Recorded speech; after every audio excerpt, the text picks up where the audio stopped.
শান্তি পেলেই দেখবেন চোখ মুদি আসে, ঘুমিয়ে পড়ে। আমার ঘুম লাগে ইয়া রাসূলুল্লাহ। নবী বলছেন তাহলে তুমি ঘুমাও না কেন? খালি বলছেন দুনিয়ার ভাঙা ঘুম ঘুমিয়ে লাভ নাই। এই দুনিয়ায় ঘুমাতে হবে আবার জাগতে হবে, এই ভাঙা ঘুম ঘুমিয়ে লাভ নাই। আমি যেদিন ঘুমাবো একেবারে ঘুমাবো, যতদিন কিয়ামত না হবে আমার আর কেউ ঘুম ভাঙাবে না। নারায়ে তাকবীর। কথাটা ঠিক বলেছে না ভুল বলেছে?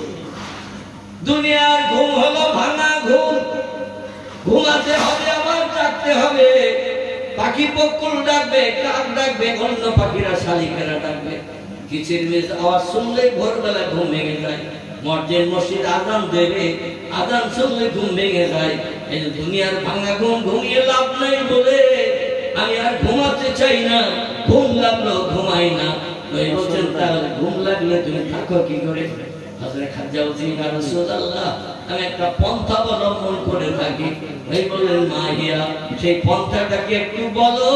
খাদিজা বললেন নবীজি, যে আমার চোখ মুদি আসে, ঘুম ঢুলঢুল ভাব লেগে যায়, তন্দ্রা যখন আমার এঁটে ধরে, আমার ঘরের বোতল থেকে জয়তুনের তেল বার করে নিয়ে আমার চোখে ছিটা মারি। জয়তুন জয়তুন ইংরেজিতে যার নাম অলিভ অয়েল। এই জয়তুনের তেল চোখে দিলে সরিষার তেলের থেকেও বেশি কড়া, এই চম্পট জ্বালা করে, গিরি করে জ্বালা করে। ওই জয়তুনের তেল চোখে মারি, সঙ্গে সঙ্গে আমার ঘুম ছেড়ে যায়। আমাদের দেশে যদি মেয়েদের ঘুম লাগে স্বামীকে সেবা করার জন্য, যদি অম্লতার জন্য চোখে দেয়, সাত মার্কা মলম দেয়, ঘুম ভাঙবে না? ভাঙবে না? ঘুম লাগতেছে, ফোকার বাপ কখন বাড়ি আসে, আচ্ছা একটু সাত মার্কা মলম চোখে লাগায়, ঘুম ছাড়বে না? ছাড়বে না? অম্লতাঞ্জন যদি দেয় চোখে, ঘুম ছাড়বে না? ছাড়বে না? কিন্তু আমাদের কোনো মেয়েরা স্বামী কখন বাড়ি আসে এই চিন্তা করে অম্লতাঞ্জন চোখে দেশে কেউ বলে মনে হয়, চাঁদ মার্কা মলমকে দেশে বলে মেয়েরা মনে হয়। জীবনে কোনোদিন স্বামীর ডাকে সাড়া দেওয়ার জন্য চাঁদ মার্কা মলম কোনোদিন চোখে লাগাই নাই, শুধু নামে স্বামী ভক্তি। আমার ভাইরা, স্বামীর যত সময় অর্থ সম্পদ থাকবে তত সময় মেয়েরা স্বামীর আপন। যেদিন অর্থ সম্পদ আর কিছুই থাকবে না, মেয়েরা তখন নিজের চেহারা গিরগিটের মতো দেখিয়ে দেবে, এতে কোনো সন্দেহ নেই। যতদিন আপনার অর্থ সম্পদ থাকবে ততদিন আপন। যদি অর্থ সম্পদ নিঃশেষ হয়ে যায়, ও পাশের দিকে পরকীয়ায় হাত বাড়াবে, কোনো সন্দেহ নেই। ঠিক বললাম না ভুল বললাম? পাশের দিকে পরকীয়ায় হাত বাড়িয়ে দেবে। অমুকের অবস্থা ভালো, পাঁচতলা বাড়ি, বড় ব্যবসা চলছে, একটু চোখের পলকের মিট্টি বাড়ি, একটু ঠোঁটের মাঝখান দিয়ে সাদা দাঁত তিনখানা বার করে দেই, দেখি আমাদের মহব্বত করে কাছাকাছি এসে ভাবি টাবি বলে ডাকি কিনা। একটু সুযোগ সুযোগ দিলে সদ্ব্যবহার করবে ইনশাআল্লাহ। জোরে বলুন নাউজুবিল্লাহ। আমার ভাইরা, খাদিজা বলেন পয়গম্বর, এই জন্য রাতের বেলা ঘুমাই না, আমি জাগরিত থাকি, জেগে থাকি, যাতে আপনি আসার সঙ্গে সঙ্গে দরজা খুলে দিতে পারি। আল্লাহর পয়গম্বর হাত তুলে বলেন, আল্লাহ আমার পরিষেবার জন্য খাদিজা যে পন্থা অবলম্বন করে রাতের ঘুমকে হারাম করিয়েছে, কবরে যেদিন খাদিজারে আপনি নেবেন আজরাইল আসসালামের মাধ্যম দিয়ে, সেই দিন থেকে কিয়ামত যতদিন না হবে খাদিজার যেন মাঝখানে কোনোদিন ঘুম ভেঙে উঠতে না হয়। একটা দুনিয়ার কাঁচা ঘুম ভাঙানোর কারণে এমন ঘুম তারে পাড়িয়ে দেবেন, কবরের ভিতরে স্বস্তিতে শান্তিতে ঘুমিয়ে থাকতে পারে। যেদিন ঘুম ভাঙাবেন কিয়ামতের দিন, যেন এক রাতের মতো তার মনে হয়। জোরে বলুন একটু সুবহানাল্লাহ। ইতিহাস আমাদের জন্য সাক্ষ্য দেয়, মক্কা নগরীতে পয়গম্বর মুহাম্মদ রাসূলুল্লাহ যখন ধরার পক্ষে প্রথম আসছিলেন, দিনটি সম্পর্কে ইমাম বুখারী রাহমাতুল্লাহ আলাইহি ওনার বুখারী শরীফের ভিতরে তিনটি দিনের কথা বলেছেন। একটি দিন হলো রবিউল আউয়াল মাসের ৮ তারিখ, ২ নম্বরের দিনটির নাম হলো রবিউল আউয়াল মাসের ৯ তারিখ, ৩ নম্বরের দিনটির নাম হলো রবিউল আউয়াল মাসের ১২ তারিখ। পৃথিবীতে নবীজির জমানি হাদিসের কিতাবের ভিতরে সবথেকে দামি হাদিসের কিতাব যেটি, এটির নাম হলো সহিহ বুখারী শরীফ। জোরে বলুন একটু সুবহানাল্লাহ। এই বুখারী শরীফের লেখকের নাম আবু আব্দুল্লাহ মুহাম্মদ ইবনে ইসমাইল বুখারী রাহমাতুল্লাহ আলাইহি, ওনার পিতার নাম ছিল ইসমাইল আর ছেলের নাম রেখে দিয়েছিল মুহাম্মদ। বুখারী শরীফের ডাক নাম। আমার ভাইরা, এমন করে বুখারী বলা হয়েছে, কিন্তু ওনার অরিজিনাল দুনিয়াতে নাম হলো মুহাম্মদ। মুহাম্মদ কার নাম? আজকে যার জন্মদিন উদযাপন করতে এসেছে, আল্লাহ খুশি করে তার নাম রেখেছিলেন মুহাম্মদ।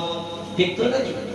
ওমা মুহাম্মাদুন ইল্লা রাসূলুন, আমি মুহাম্মদ নামধারী একজন ব্যক্তিকে পৃথিবীতে রাসূল করে প্রবেশ করে মেসেঞ্জার, পথ প্রদর্শক, বার্তাবাহক, শান্তির অগ্রদূত, জাহান্নামীকে জান্নাত ঢালানোর জন্য পৃথিবীতে তাকে পাঠিয়েছে। ও খাতামান নবিয়্যিন, এবং তিনি হলেন শেষ যুগের পয়গম্বর। কিয়ামত পর্যন্ত আর কোনো ব্যক্তি পয়গম্বর নবী দুনিয়ায় হবে না আমার নবীর পরে। জোরে বলুন সুবহানাল্লাহ। ইতিহাস আপডেট করে এখানে দুটি তথ্য পাওয়া যায়। একটি তথ্য হলো ইব্রাহিম নবী আলাইহিস সালামের পুত্র সন্তান ছিলেন দুটি। কয়টি বললাম? সুন্নত ইব্রাহিম, আমরা যা মাথায় টুপি দেই, মুখে দাড়ি রাখি, হাঁটুর নিচে লম্বা জামা গায়ে দেই, আমরা যে খাতনা হই মুসলমান হিসাবে, এটা সব ইব্রাহিম নবীর সুন্নত। জোরে বলুন একটু সুবহানাল্লাহ। নবী মুহাম্মদ রাসূলুল্লাহ ওনার পিতৃপুরুষ ইব্রাহিম নবীর সুন্নতকে বাস্তবে ভালোবেসে পছন্দ করে চলেছেন। আমার উম্মতে মুহাম্মাদি ইব্রাহিম নবীর সুন্নত আদায় করি, কুরবানি ইব্রাহিম নবী করেছেন, তাই আমরা করি। আমার ভাইরা, ইব্রাহিম নবীর পুত্র সন্তান আল্লাহ দিয়েছিলেন দুটি, দুই বিবির মাধ্যম দিয়ে। আমি পূর্বে অনেক সময় আপনাদের এখানে আলোচনা করেছি দুই বিবির জীবন ইতিহাস, ওদিকে যাব না, সংক্ষেপ যেখানে নিয়ে যেতে চাইছি আসুন একটু সেখানে চলে যাই। প্রথম স্ত্রীর নাম ছিল বিশ্ব সুন্দরী বাদশাহজাদী হযরতে মা সারা। বাদশার কন্যা ছিলেন, বিশ্ব সুন্দরী ছিলেন সেই যুগে। এনার নাম ছিল সারা। মিশরের দেশে, কোন দেশে বললাম? মিশরের দেশে 82 থেকে 64 বছর বয়স পর্যন্ত হযরতে সারার কোনো বাচ্চা হয়নি। স্বামী স্ত্রী সংসার করলো, জীবন যৌবনে কোদাকুতি করলো, মেলামেশা করলো, কিন্তু কোনো বাচ্চা আল্লাহ দেয়নি। আচ্ছা, আল্লাহ যদি না দেয়, হাজার চেষ্টা করে ডাক্তার গুলে খাওয়ালেও কি হবে? আল্লাহ যদি না দেয়, কোনোদিন বাচ্চা হবে না। অনেকে হৃদয় স্পর্শের আগুন জ্বালাতে জ্বালাতে বৃদ্ধ বৃদ্ধা হয়ে মারা গেছে, সন্তানের মুখ দেখতে পাইনি। ঠিক না ভুল? সারা কোনো বাচ্চা হয়নি। 82 মতান্তরে 84 বছর বয়স। ইব্রাহিম নবীর বয়স তখন 108 থেকে 9। এইরকম বয়সের কোন বুড়োর এখন বাচ্চা হবে বলে মনে হয়? হবে? আচ্ছা, 82-84 বছরের কোন বুড়ি মেয়ে ছেলে যদি ইচ্ছে থাকে, তার কি কোনো বাচ্চা হবে বলে মনে হয়? কি হয় বলে মনে হয়? বুড়ি মানুষ। বিজ্ঞানীর একটি তথ্য দিয়েছে, মেয়েদের প্রতি মাসে রোগটা হয় 50 থেকে 55 বছর পর্যন্ত, যেটাকে আরবি ভাষায় বলা হয় হায়েজ, ইংরেজিতে বলা হয় মেন্স, বাংলায় বলা হয় ঋতুকাল। এই ঋতুকাল প্রতি মেয়েদের মাসে একবার করে হয়।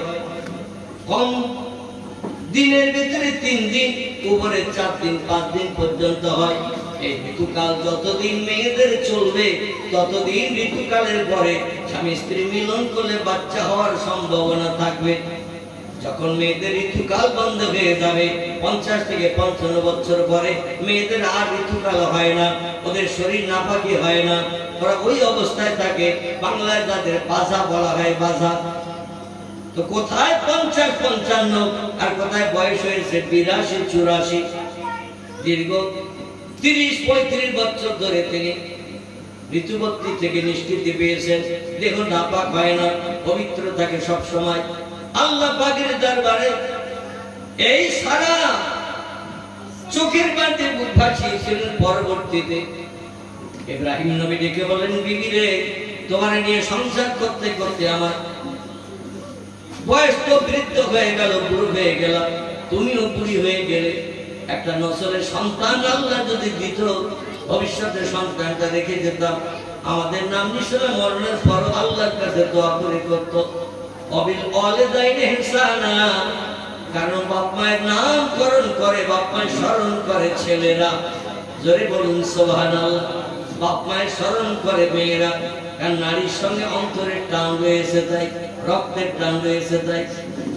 এই বিবি সারা এতদিন বয়স হয়ে গেল, সন্তান যখন হলো না, এখন দোষ তোমার না আমার, আমি বাজা না তুমি বেজো, আমি একটু পরীক্ষা করতে চাই।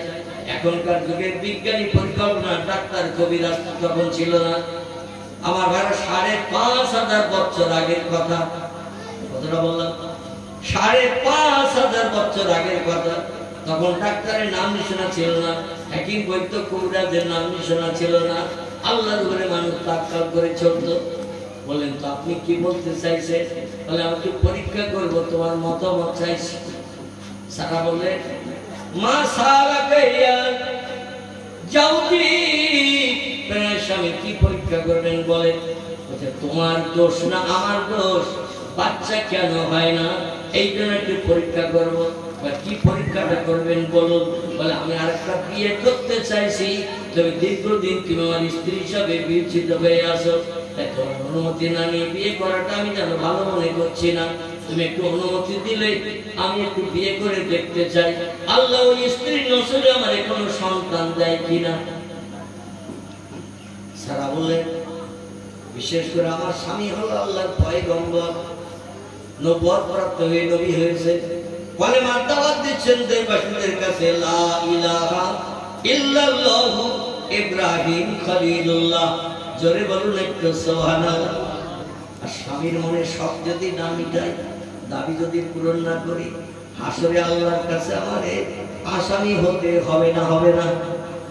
আসামি হতে হবে না? হবে না? অবশ্যই আসামি হতে হবে। আর স্বামী সেবা মেয়েদের 4টি কাজের ভিতরে একটি দায়িত্ব হলো স্বামীকে পরিষেবা দেওয়া, স্বামীর হুকুম তামিল করা, স্বামীর নির্দেশ মেনে চলা। যদি কোনো মেয়ে স্বামীর নির্দেশ না মানে, হুকুম না শোনে, কথা খেলাপ করে, ও মেয়েটি 1000 নামাজ আদায় করলো, ওই মেয়েটি জাহান্নামী হবে। এই জন্য চিন্তা করছেন কি করি, উনি তো পয়গম্বর, আর দোয়া করলে আল্লাহর দরবারে দোয়া তো বিদ্যুতের মতো, পয়গম্বরের দোয়া কবুল হয়। এই জন্য স্বামীর অখুশি না করি, অন্তত অনুমতি দেই, আল্লাহর দরবারে হাসরে যাতে লজ্জিত না হই। এই চিন্তা নিয়ে হযরত সারা বললেন অন্তত একটা সপ্তাহ আমাদের সময় দেন, একটু চিন্তা ভাবনা করার সময় দেন। আচ্ছা, আমাদের দেশের মেয়েদের যদি কোনো স্বামী বলে তোমার নিয়ে ঘর সংসার করছে কিন্তু বাচ্চা কাচ্চা হয়, কি সুবিধা অসুবিধা জানি না, তো আমি আরেকটা বিয়ে করব, অনুমতি দাও, মেয়েরা রাজি হবে তো তাড়াতাড়ি? নাকি হবে না? বাংলা একটা প্রবাদ আছে, সব জিনিসের ভাগ মেয়েরা অপরকে দিতে চায়, একটি জিনিসের ভাগ কাউকে দিতে চায় না, সেটা হলো স্বামীর ভাগ। সব জিনিসের ভাগ মেয়েরা অপরকে দেবে, কোনো দ্বিধা দ্বন্দ্ব করবে না, কিন্তু স্বামীর ভাগ কাউকে দেবে না। স্বামীর পাশে অন্য একজন নারী শুয়ে থাক, এটা কোনো মেয়ে চাইবে না। প্রত্যেক ডুবিয়ে মরা ভালো হবে, গলায় দড়ি দিয়ে মরা ভালো হবে। আমি থাকতে আমার স্বামীর পাশে অন্য একজন নারী রাত যাপন করবে, মেয়েরা কোনোদিন পছন্দ করে না। কোনো মেয়ের সঙ্গে যদি 3 মিনিট দাঁড়িয়ে কথা বলেন, তাও বাড়ি আসলে মেয়েরা খাটিক দেবে না? দেবে না? ওর সঙ্গে কি ঘোষ ঘোষ চলছিল, তো কি হাসাহাসি করছিল, বলবে না? বলবে না? এখানকার মেয়েরা বলতে বলেন না আমার স্বামী ঠিক আছে, কিন্তু একটু ঘোষ ঘোষ করে দেখে, 3 মিনিট দাঁড়িয়ে কথা বলে দেখে, দরজা খুলবে না, বলে যেখানে ছিল সেখানে যাও, এ ঘরে আর ঢুকতে হবে না। এক সপ্তাহ সময় নিয়ে হযরত সারা বললেন, না মিয়া জাওজি, আপনি বিয়ে করতে পারেন, আমি অনুমতি দিলাম। জোরে বলুন একটু আমিন। পয়গম্বর খুশিতে বাগবাগ হলেন, ডেকে বললেন, বিবি রে, কোন মেয়ে তো স্বামীকে বিয়ে করার অনুমতি দিতে চায় না, তুমি যখন অনুমতি আমারে দিলে, অনুমতি শুনে খুশি হলাম। তবে কোন মেয়েটা বিয়ে করলে সংসারে তোমার সঙ্গে অশান্তি হবে না? আমি তো কলেমার দাওয়াত দিতে যাব, দিনের দাওয়াত দিতে যে মিশরের দেশে বিভিন্ন এলাকায় চলে যাব, সারাদিন ঘুরে ঘুরে কলেমার দাওয়াত জনগণের কাছে দেব। যাবো সকালে, বাড়ি ফিরবো সন্ধ্যার পরে। সারাদিন তোমরা দুইজন আমার স্ত্রী ঘর সংসার করবে, ঘর কন্যার কাজ করবে, রান্না বান্না করবে, জামা কাপড় পরিষ্কার করবে, ঘর বাড়ি ঝাড়ঝুট দেবে, এমন করে নহর থেকে পানি নিয়ে আসবে। এই কাজকর্ম করতে যে দুইজনের ভিতরে মতদ্বন্দ্ব হলে ঝামেলা হবে, ঝগড়া হবে। আর আমি বাড়ি আসবো কলেমার দাওয়াত দিতে যে, কারণ কত মানুষ আমার চর মারবে, কলেমার কথা শুনে গালি দেবে, আমার গলা ধাক্কান দেবে, মারধরকে দুশ্চিন্তা মন নিয়ে বাড়ি আসবো। আর তোমাদের ঝামেলার জন্য আমার বিচার করতে হবে, ওটা আমি পছন্দ করি না। তুমি নিজেই মতামত করে দাও, কোন মেয়েটা বিয়ে করলে তোমার সঙ্গে অশান্তি হবে না, দ্বন্দ্ব হবে না, মিলেমিশে চলতে পারবে, মিলেমিশে থাকতে পারবে। আমার একটু তুমি সেই মেয়েটার কথা বলো, দেখি তার কাছে প্রস্তাব দিয়ে আমার সঙ্গে বিবাহে রাজি হয় কিনা। সারা বললেন, প্রাণের স্বামী সপ্তাহ 2 সময় দিন, আমাকে সপ্তাহ 2 সময় দিন, সংসারে কাজকর্ম করব, আপনার রান্না বান্না করে খাবার পরিবেশন করব। আর কোন মেয়েটা আমাদের সংসার আসলে ভবিষ্যতে আমার সঙ্গে তার সঙ্গে মতদ্বন্দ্ব না হয়, ঝামেলা না হয়, কথা কাটাকাটি না হয়, আমি একটু চিন্তা ভাবনা করে রায় দেব। হযরতে সারা সংসার যাপন করে চিন্তা করেন কোন মেয়েটা বিয়ের কথা বলি। চিন্তা ভাবনা করতে করতে একটা মেয়ে তার পছন্দ হয়েছে, পাড়া প্রতিবাসী কোনো মেয়ে পছন্দ হয়নি। কান থেকে বসে তো মাঝে মধ্যে ঝগড়া করে, গালিগালাজ করে, হাতাহাতি করে, মানুষের সঙ্গে অশান্তি করে, খারাপ কথা বলে। ও মেয়ে বিয়ে করতে বললে হবে না, আমার সঙ্গে ঝগড়া করবে, মারামারি করবে, অশান্তি করবে। ভালো মেয়ে একটা সিদ্ধান্ত নেই, কোন মেয়েটা নেই। সিদ্ধান্ত নীতি নিতে শেষ পর্যন্ত বাড়ির চাকরানি ঝি, যার নাম ছিল হযরতে হাজেরা, হযরতে সারা তাকে পছন্দ করলেন। জোরে বলুন সুবহানাল্লাহ। মসজিদে নববীতে পয়গম্বর যখন বসবাস করছেন 10 বছর, নবীজির ঘরের কাজ করতেন, সংসারের দায়িত্ব পালন করতেন। 2 জন নারী, একজন নাম জাওয়ারিয়া, একজন নাম মাবিয়া কিপ্তি। এই 2 জন নারী বিশ্ব নবীর ঘরের চাকরানি ছিল, ঝিয়ের কাজ করতেন, পানি এনে দিতেন, ঝাড়ঝুট দিতেন, পরিষ্কার পরিচ্ছন্ন করতেন, রান্না বান্না করে দিতেন। হযরত মায়েশার একটা হাতের কাজের সাহায্য সহযোগিতা করতেন। কিছুদিন যাওয়ার পর এই 2 জন নারী একদিন পয়গম্বরের সামনে চোখের পানিতে বুক ভাসিয়ে ভাসিয়ে খাচ্ছেন। আসরের নামাজ বাদ, আল্লাহ নবী নামাজ আদায় করে ঘরে ফিরলেন। ফিরে দেখলেন বাড়ির চাকরানি 2 জন চোখের পানিতে একই সঙ্গে খাচ্ছে। নবী বলেন, মা কুকিয়া আইয়ুহান নিসা, এ বাড়ির চাকরানি জি, ও 2 জন মেয়ে, তোমরা খাচ্ছো কেন? আমার বিবি আয়েশা কি তোমাদের গালিগালাজ করেছে, গলা ধাক্কান দিয়েছে, না ঝগড়াঘাট করেছে, কাদের কি কোনো ত্রুটি বিচ্যুতি করেছো, তাই তোমরা দুঃখ সহ্য করতে না পেরে কাঁদছো? 2 জন নারী হযরতে জাওয়ারিয়া এবং মাবিয়া কিপ্তিয়া রাদিয়াল্লাহু আনহা বলে, লা ইয়া রাসূলুল্লাহ, আপনার বিবি আমাদের সঙ্গে কোনোদিন কোনো দুর্ব্যবহার করেনি। কাজ করতে গেলে ভুল হয়, আমরা কাজ করতে গিয়ে মাঝে মধ্যে ভুলও করেছি। মাছ রান্না করেছে, লবণ দেয়নি, গোশ রান্না করেছে, ঝালও দেয়নি, কিন্তু আমাদের উপরে কোনোদিন চড়া ভাষায় কথা বলেনি। কারণ কাজ করতে গেলে ভুল হয়, কথা বললে ভুল হয়। মানিয়ে নিয়েছেন আপনার বিবি। নবী বলেন, তাহলে কাঁদো কেন? বলি, ইয়া রাসূলুল্লাহ, সংসারে সকাল থেকে নিয়ে রাত্র দ্বীপ্রহরের আগ মুহূর্ত পর্যন্ত যত সময় আপনি ঘরে না ফেরেন, বাড়ির কাজকর্মগুলো আমরা 2 জন করে দিয়ে থাকি। আপনার স্ত্রীর একটু পরিশ্রম থেকে নিষ্কৃতির জন্য, ইয়া রাসূলুল্লাহ, সব দায়িত্ব আমরা পালন করি, কিন্তু একটা জায়গায় আমরা দায়িত্ব পালন করে খুশি হতে পারি নাই। এই জন্য আমরা চোখের পানিতে বুক ভাসিয়ে কাঁদছি। মরণের দিন এসে যাবে হয়তো, কিন্তু এই দায়িত্ব থেকে বঞ্চিত থেকে যাব, আল্লাহর কাছে হাসি মুখে মুখ দেখাতে পারবো না, তাই আমরা কাঁদছি মনের দুঃখ নিয়ে। নবী বলেন, মা হিয়া, কি সেটি একটু বলো। ওরা বলল, নবীজি, সব কাজ করার সুযোগ পাই, একটা কাজের সুযোগ পাই না, আপনার বিবিরা ওই কাজের সুযোগ আমাদের দেয় না। সেটি হলো রাতের বেলা আপনার বিবিরা আপনাকে নিজের সেবা যত্নটা করে, আমরা সেই রাতের বেলা গভীর রাতে অন্য জায়গায় থাকি, কোন পুরুষকে সেবা করার সুযোগ পাই না।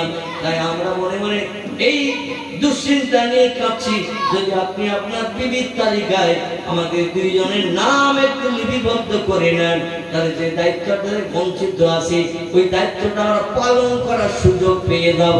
জোরে বলুন একটু সুবহানাল্লাহ। হযরত আয়েশা, উম্মে সালমা, উম্মে হাবিবা, এমন করে সুফিয়া, সাউদা, মাইমুনা, জাওয়ারিয়া থেকে শুরু করে ইয়া রাসূলুল্লাহ, উম্মে সালমা থেকে শুরু করে যায়নাব বিনতে জাহাশ, যায়নাব বিনতে খুদাইমা, এরা হাসরের মাঠে আপনার বিবি হিসাবে দাঁড়াতে পারবে, আল্লাহর দরবারে সম্মান পাবে। সংসারের সব কাজকর্ম করা সত্ত্বেও নবীর বিবির তালিকায় আমাদের নাম নথিভুক্ত হবে না, লজ্জিত হয়ে যাব সেদিন। এই জন্য আমরা চোখের পানিতে বুক বাঁচিয়ে কাঁদি। আমাদের জীবনের সব আমরা মরণের আগে আপনার বিবির তালিকায় নামটা লিখাতে পারবো কিনা? রাসূল বলেন, আমার বিয়ের আর প্রয়োজন নাই, বিবাহের দরকার নাই, কারণ এক বলতে আমি মুহাম্মদ রাসূলুল্লাহ, আমার স্ত্রী আছেন এখন 7 জন। কত বললাম? 7 জন। আল্লাহ নবীর জন্য একাধিক বিয়ে করা হালাল বৈধ বানিয়েছিলেন। আমাদের জন্য বিয়ে করার আইন আল্লাহ কোরআনে কোট করেছে উম্মতে মুহাম্মাদীদের জন্য। ফানকিহু মা তাবা লাকুম মিনান নিসা মাসনা সুলাসা আরবা। আল্লাহ কোরআনে দুনিয়ার যুবক পুরুষেরা বিবাহ বন্ধনে আবদ্ধ হও, জীবন যৌবনের খোদানে বৃদ্ধির জন্য পশুর যেন আদর্শ বিকিয়ে দিও না। যার চরিত্র নাই পৃথিবীতে তার কিচ্ছু নাই। এই চরিত্রটা সংরক্ষণ করিও, বিবাহের মাধ্যম দিয়ে জীবন যৌবনকে তুমি ঠিক রেখে দিও। তবে একটা স্ত্রী যদি তোমার সুখ দিতে না পারে, মাসনা দুটো বিয়ে করতে পারো। দুটো স্ত্রী যদি তোমার জীবন যৌবনে খোদানে বৃদ্ধি করতে অসমর্থ হয়, মাসনা তুমি দুটো বিয়ে যদি করে যদি তোমার সবসমকে না মেখে, তাহলে অসলাসা 3টি বিয়ে তুমি করতে পারবে। 3টি স্ত্রী যদি তোমার সব সমস্যার সমাধান করতে অক্ষম হয়, ও রবা, আমি আল্লাহ 4টে পর্যন্ত মেয়েকে একসঙ্গে বিয়ে করে ঘর সংসার করার সুযোগ উম্মতে মুহাম্মাদীদের দান করলাম। জোরে বলুন একটু সুবহানাল্লাহ।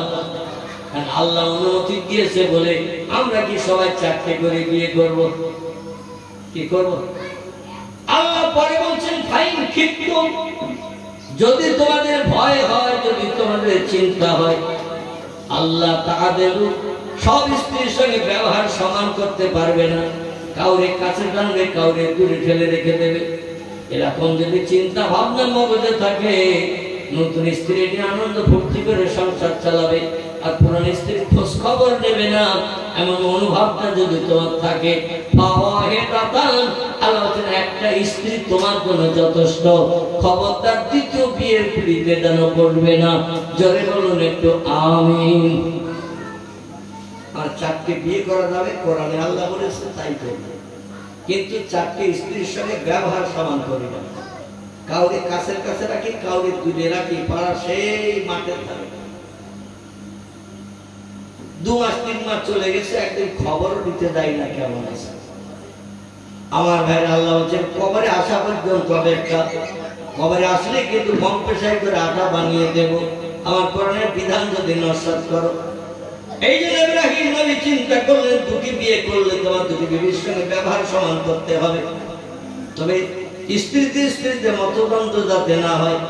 এই জন্য আমি সাদার কাছে বললাম, মেয়েদেরকে পছন্দ করো। আচ্ছা, আমাদের দেশে কোনো মেয়েকে যদি বিবিকে যদি মেয়ে দেখার কথা বলা হয়, রাজি হবে কেউ? ও জবান বন্ধ করে একেবারে এতে কাবে নিয়ত করবে। কোনো মেয়ে বলবে না অমুক মেয়েটারে বিয়ে করে আমার চা হয়ে আসো, বলবে না। সত্য সময় নিয়ে সারা বললেন, প্রাণের স্বামী, আমাদের বাড়িতে একটা চাকরানি ঝি আছে, কয়েক বছর আমাদের চাকরানি সংসারে কাজ করছে। যখন যেটা বলি সেটা করে, যখন যে হুকুম করে হুকুম পালন করে, আমাদের কথার উপরে চড়া ভাষায় কথা বলে না। এই জন্য প্রাণের স্বামী, আপনি আমাদের বাড়ির ঝি চাকরানি মেয়েটারে বিয়ে করে নেন। নবীজি যেমন 2 জন ওই বাড়ির চাকরানি ঝি, একজনের নাম জাওয়ারিয়া, একজনের নাম মাবিয়া কিপ্তিয়া, 2 জনকে নবীজি বিয়ে করে পূর্বী স্ত্রী ছিলেন 7 জন। পরবর্তী স্ত্রীর সংখ্যা হলো কত? 7 আর 2 9। এই 9 এর উপরে নবীজি আর স্ত্রীর সংখ্যা বাড়াননি। যখন উনি স্ত্রী ইন্তেকাল করেছেন বার্ধক্যের কারণে, বয়স বেশি হওয়ার কারণে আল্লাহর পয়গম্বর আবার বিয়ে করে 9 সংখ্যা পুড়িয়েছেন। 9 উপরে অধিক বিবি রাখেননি। এটা পয়গম্বরের জন্য আল্লাহ পাক খাস গিফট, তোহফা, অনুদান দিয়েছিলেন, আমাদের জন্য নয়। কারণ তার শক্তি ক্ষমতা, যৌবনাত্ম শক্তি ক্ষমতা আমাদের থেকে পয়গম্বরের বেশি ছিল না, কম ছিল? নবীজি তিরমিজি শরীফের হাদিসে জানিয়ে দিয়েছেন দুনিয়ার 70 জন হিজরত যুবকের গায়ের ক্ষমতা একসঙ্গে করলে যতটা হয় আল্লাহর একজন কম দরজার ফেরেশতার গায়ে ওই 70 জন যুবকের থেকে ক্ষমতা বেশি। দুনিয়ার 70 জন যুবকের ক্ষমতা একসঙ্গে করলে, শক্তি একসঙ্গে করলে যতটা হবে আল্লাহ একজন কম দরজার ফেরেশতার গায়ে তার থেকে ক্ষমতা বেশি। এইরকম 70 জন ফেরেশতার গায়ের ক্ষমতা যতটা, আমি মুহাম্মদ রাসূলুল্লাহ আল্লাহ আমার গায়ে ক্ষমতা দিয়েছেন ততটা। তাহলে এতটা ক্ষমতা যদি আল্লাহ পয়গম্বরে দিয়ে থাকে, পয়গম্বর 100-150 বিয়ে যদি করতেন নাউজুবিল্লাহ, স্ত্রীরা কি তার বিরুদ্ধে কোনো মন্তব্য করত? কারণ তাদের জীবন জীবনে খোদা নিবৃত্তি হলে সংসারে সুখ ভোগ করে থাকবে। আর জীবন জীবনে খোদা যদি কোনো নারীর আপনি পশিয়ে দিতে না পারেন, আপনার ভালো খেতে দেন, দৈনন্দিন বাংলাদেশের পর্দা রিলিজ দেন, খাসির গোশত দেন, বা এমন ভালো মন্দ খেতে দেন, ভালো দামি দামি শাড়ি দেন, একদিন ছাগল বাঁধার নাম করে মাঠ দিয়ে পালিয়ে বাপের বাড়ি যাবে না? যাবে না? জীবন যৌবনের খোদা যদি নিবৃত্তি করে তারা খুশি করতে না পারে, দেখবেন আউট অফ মার্কেট হয়ে যাবে। কবে কোন দিন বেরিয়ে চলে যাবে ছাগল বাঁধার নাম করে মাঠ দিয়ে, তার ঠিক নাই। আল্লাহর পয়গম্বর মুহাম্মদ রাসূলুল্লাহ এই জন্য তিনি 9টার উপরে বিয়ে করেন না। 9টা বিবির ঘর মসজিদে নববীর চতুর্দিকে ফাঁকা ফাঁকা করে বানিয়ে দিয়েছিলেন। এক স্ত্রী ঘরে যেদিন থাকতেন, পাশের বিবির ঘরে যেন এই স্ত্রী ঘরের কথা না যায় এমন দূরে দূরে ঘর বানিয়ে দিতেন। আর আমাদের দেশে এক ঘরে দেখবেন 3 স্ত্রী আছে, 4 স্ত্রী আছে, 2টো বউ এক ঘরে রয়েছে। আচ্ছা, এক ঘরে যদি 2টো স্ত্রী থাকে, ওদের ঘরে তাদের কান নিষে কোনদিন কাক বসিয়ে ডাকবে নাকি? কারণ ওই 2টি স্ত্রীর সঙ্গে অটোমেটিক কাজকর্ম নিয়ে কাক ডাকার আওয়াজ চলবে, ঝগড়া ধাওয়ানো চলবে। কারণ মেয়েরা হলো বেঁকা হাড়ের তৈরি, এরা সোজা হাড়ের বানানো নয়। এই জন্য ওদের কাজকর্ম কথাবার্তা সব। স্বামী সিদ্ধান্ত নেবে যেটা, স্ত্রী সিদ্ধান্ত নেবে না সেটা। স্বামী পছন্দ করবে যেটা, স্ত্রী পছন্দ করবে না সেটা। স্বামী খাবে খেতে পছন্দ করবে যেটা, স্ত্রী খেতে পছন্দ করবে না সেটা। স্বামী খাবে মিষ্টি মেটাই, স্ত্রী খাবে অন্তত ফুচকা। স্বামী খাবে অন্য জিনিস, দই খাবে, রসগোল্লা খাবে, সন্দেশ খাবে, স্ত্রী বলবে তেঁতুলের টক আনো, ওটা ওদের পছন্দ। মানে স্বামীর পছন্দ যেটা, স্ত্রীর পছন্দ হবে না সেটা। কারণ আল্লাহ আদমের বাম পাজরের ব্যাকা হাত দিয়ে মেয়েদের বানিয়েছিলেন, এজন্য ওরা অধিকাংশ সময় ব্যাকা ব্যাকা চলে। তবে দক্ষিণ সন্তরপুর মোল্লা পাড়ার মেয়েরা সব সোজা যায়, এটা দেখা যায় না। ইব্রাহিম নবী স্ত্রীর কথা মতবে বিয়ে করলেন বাড়ির চাকরানি ঝিকে। আচ্ছা, আমাদের দেশে কারো যদি অর্থ সম্পদ, টাকা পয়সা, জায়গা জমি, ব্যবসা বাণিজ্য বড় হয়, বাড়ির ঝি চাকরানি যদি বাড়ির কেউ বিয়ে করতে বলে রাজি হবে? বলে মান সম্মান থাকবে না, বলবে কিনা? বাড়ির চাকরানি ঝি কাদের নিয়ে তারে বিয়ে করা যাবে না, রাস্তায় বুক দেখাতে পারবো না। কিন্তু স্ত্রী বলে দিয়েছে, স্ত্রীর কথাটাকে বাস্তবে রূপদান করতে হযরতে হাজেরারে বিয়ে করে নিলেন। আসুন এবার আপনাকে নিয়ে যাই সেখানে যেখানে ছেড়ে এসেছি। বিয়ে করার 1.5 বছর হতে না হতে আমার ভাইরা 40-50 বছর যে মেয়েটার নিয়ে সংসার করলেন, কোনো বাচ্চা হলো না। আর বাড়ির চাকরানি মেয়েটাকে বিয়ে করার 1.5 বছর না যেতে আল্লাহ একটা পুত্র সন্তান দিলেন তার নসলে। জোরে বলুন সুবহানাল্লাহ। তাহলে এখানে বোঝা গেল হাজেরা সন্তান সম্ভবা, ও বাজা নয়, বাচ্চা হয়েছে। আর বাজা হলো হযরতে সারা। ওর পেটের ভিতরে কোন দোষণীয় কারণ আছে যার কারণে বাচ্চা হয় না, এটা আমরা ধারণা করব না। 20-50 বছর সংসার করলো, স্বামী স্ত্রী মিলন করলো, সংসারে সুখ ভোগ করলো, বাচ্চা হয়নি, আর নতুন বিয়ে করার কারণে বাচ্চা বেড়ে গেছে। তাহলে এখানে ধারণা করতে হবে হযরতে সারার বাচ্চা আর মরণের দিন পর্যন্ত হবে না। কিন্তু আল্লাহ বলেন ইন্নামা আমরুহু ইযা আরাদা শাইয়ান, আমি যখন কোন বিষয় করে হুকুম করি, কোন কিছু তৈরি করার পরিকল্পনা ইচ্ছা প্রকাশ করি, আইয়াকুলা লাহু, আমার জবান দিয়ে শুধু একটু বলি কুন হ, কে বাজারকে ভেজো আমার দেখার দরকার হয় না। আমি কোন বললেই রাত দিন হয়, দিন রাত হয়, মরা জিন্দা হয়, জিন্দাকে আমি আল্লাহ কোন বলি মরণ বরণ করাই।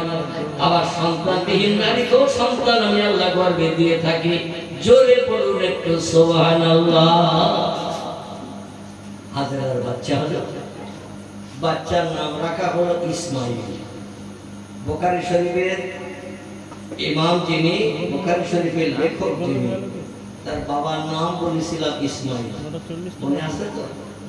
তার বাবার নাম বলেছিলাম ইসমাইল। আর বুখারী শরীফ লিখেছেন যিনি, তার নাম হলো মুহাম্মদ। আমাদের নবীর নাম কি? মুহাম্মদ। এখন ইসমাইল আর মুহাম্মদ এখানে কেমন মিল? আসলে এবার মিলকে একটু দেখাই। এই ইসমাইলের বংশে কয়েক হাজার বছর পর, 5 থেকে 5,500 বছর পরে ইসমাইলের বংশে মুহাম্মদ রাসূলুল্লাহ সাল্লাল্লাহু আলাইহি ওয়াসাল্লামকে আল্লাহ পাঠিয়েছিলেন একজন পয়গম্বর করে। ইসমাইলের বংশে কোনো পয়গম্বরের আগমন হয়নি। একজন পয়গম্বর ইসমাইলের বংশে জন্ম নিয়েছে, নাম তার মুহাম্মদ রাসূলুল্লাহ। জোরে বলুন সুবহানাল্লাহ। আর হাজরা যখন বাচ্চা হয়ে গেল, ইব্রাহিম নবীর বিরুদ্ধে কলেমার দাওয়াত দিতে ঘরে ফেরে প্রতিদিন মার খায়, গালিগালাজ খায়, গলাধাক্কান খায়, চকটাঘাত খায়, মনে দুঃখ নিয়ে বাড়ি ফেরে মুখ কালো করে। আর হাজরা বাচ্চাকে নিয়ে দরজার মুখে দাঁড়িয়ে থাকে, স্বামী কখন ঘরে ফেরে। যেই বাচ্চার থেকে বাচ্চাটা তাকায় ইসমাইল, আব্বা দেখলে বাচ্চার আনন্দ পায় না, দৌড়িয়ে বাপের কাছে চলে যায় কিনা। রাস্তায় বাড়ির কাছে আসছে, বাচ্চাটা দৌড়িয়ে ছুটে চলে যাবে, মা যদি ধরিয়ে না রাখে, কারণ আব্বা বাড়ি আসছে, খাবার আনতেছে, আমার অনেক তোহবা দেবে, গিফট দেবে। বাচ্চারা পিতার কাছে তোহবা গিফট পায় বেশি। আর ইসমাইল খুঁজতে বাবা হয়ে যে মুখে হাসি ফুটায়। ইব্রাহিম বলছে আল্লাহে লা শাক্কা ফিহি, সেই খোদার কসম খেয়ে বলি, আমি যে জনগণের কাছে কলেমার দাওয়াত দিতে যে মার খেয়েছিলাম, অত্যাচার পেয়েছিলাম, গালিগালাজ শুনেছিলাম, চকটাঘাত খেয়েছিলাম, মনে দুঃখ নিয়ে আসছিলাম, হায় রে আল্লাহর দিন প্রচার করতে যে দৈনন্দিন গালি শুনতে হয়, মার খেতে হয়, চকটাঘাত খেতে হয়, কবে এই যন্ত্রণা থেকে নিষ্কৃতি পাবো। কিন্তু আমার বাচ্চা ছেলে ইসমাইলের মুখের দিকে যেই তাকাই, আমার সব মাথার ব্যথা দূর হয়ে যায়। জোরে বলুন একটু সুবহানাল্লাহ। হাজরা কোলে থেকে বাচ্চা কোলে নিয়ে তার কপালে চুমা দিই, বাচ্চাও আর ঠোঁটে চাবালিতে এমন করে চুমা দিয়ে প্রতিদান দেয়। এত মহব্বত, প্রেম, ভালোবাসা। বৃদ্ধ বুড়ো ইব্রাহিম 109 থেকে 10 বছরের মতো বয়স, আল্লাহ পাক তখন এই বাচ্চা তারে দিয়েছে। আবার কোন বর্ণনাকারীদের মতে 84 বছর বয়স ছিল হযরতে ইব্রাহিম আলাইহিস সালামের। আর সারার বয়স ছিল তখন, আমার ভাইরা, এই পৃথিবীতে 78 কিংবা 80 এইরকম বর্ণনা করেছে। যাই হোক, দ্বিমত আছে বর্ণনাকারীদের মতে। আমি যেটা বলতে চাইছি, ইব্রাহিম নবী আনন্দাত্মরা হয়ে যায়, সারার ঘরে আর খুব বেশি ঢোকে না, কারণ বাচ্চা আছে যেখানে, আমি চলে যাব সেখানে, কোলে তুলে নেব, মনে দুঃখ নিবারণ করব, অভাব দূর করব। সারার ঘরে গেলে তো বৃদ্ধা নারী শুধু মুখ দেখতে হবে, সেখানে তো আমার মুখে হাসি ফোটানোর কোনো মাল পাবো না। এই জন্য হাজেরার ঘরে ঢুকতেন বেশি। এই দৃশ্য থেকে সারা চোখের মাঝে মুখ ভাসিয়ে কাঁদে আর বলে, আল্লাহ এই রকমটা যে বর্তমান যুগে হবে, আগে যদি জানতাম আমার স্বামীর বিয়ের অনুমতিও দিতাম না। ভুল তো আমি করে ফেলেছি, বিয়ের অনুমতি দিয়েছি তাই বিয়ে করেছে, আর বিয়ে করার পরপরই সন্তান হয়েছে, আর আমার মহব্বত স্বামীর অন্তর থেকে দূর হয়ে গেছে। ওই বিবি বাচ্চা আনন্দ ফুর্তি করছে, আগে যদি জানতাম আমি বিয়ের অনুমতি দিতাম না, কাজ তো হয়ে গেছে, কি করি এখন আমি? মেয়েরা চোখের পানিতে বুক ভাসিয়ে জীবনে দুঃখ জানায় কার কাছে? আল্লাহর কাছে জানায়। আল্লাহ ওলি মানুষ বাদশা জাতি বিশ্ব সুন্দরী সারা রাতের গভীরে ঘুম হারাম করে আল্লাহর কাছে দোকানে হাত তুলে কাঁদতে শুরু করেছে। আল্লাহ কোরআনে বলছেন, উদুনি আস্তাজিব লাকুম, আমার কাছে তোমার মনের চাহিদাগুলো জানাও, আমার কাছে দোয়া চাও, আস্তাজিব লাকুম, চোখের পানি কবুল করব, দোয়া মঞ্জুর করে আমি বান্দা বান্দির মুখে হাসি ফুটাবো, এটা হলো আমার কাজ। জোরে বলুন একটু সুবহানাল্লাহ। সারা নিরাশার আশ্রয় আল্লাহর কাছে রাতের ঘুম আরাম করে খাচ্ছে। কারণ আল্লাহ কোরআনে বলছেন, বিসমিল্লাহির রহমানির রহিম, ফালিয়াদহাকু কালিলাও ওয়ালিয়াবকু কাসীরা। আমারে রাজি করে জীবনের সংশান্তি যদি কেউ মেটাতে চাও, মনের আশা যদি পূর্ণ করতে চাও, দুটি কাজ একটু কম বেশি করে নাও।